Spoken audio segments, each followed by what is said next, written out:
Cette mesure concerne environ 60 joueurs de 19 clubs de Première Ligue qui devaient se rendre dans 26 pays de la liste rouge. Parmi eux, la star des pharaons d'Égypte, Mohamed Salah, qui rate le match de son pays ce soir face à l'Angola et le 5 septembre face au Gabon. Si les joueurs concernés partaient, ils devraient être soumis à leur retour à une quarantaine de 10 jours dans un hôtel choisi par le gouvernement anglais. Ce qui signifie pas d'entraînement avec leur club et pas de match pour eux pendant cette période, trop long selon les clubs anglais. Avoir une quarantaine de 2 semaines, et pour certains clubs, ça va être très compliqué.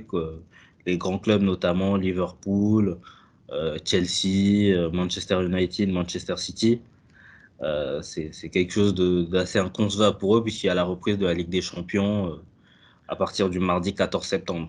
Les joueurs africains touchés par cette mesure de la Première Ligue manqueront ainsi les 2 premières journées des éliminatoires du Mondial 2022.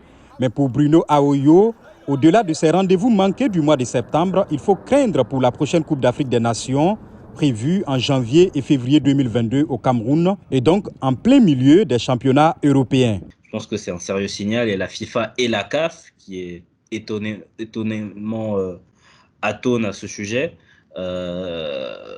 doivent réagir, et réagir vite, surtout la CAF d'ailleurs.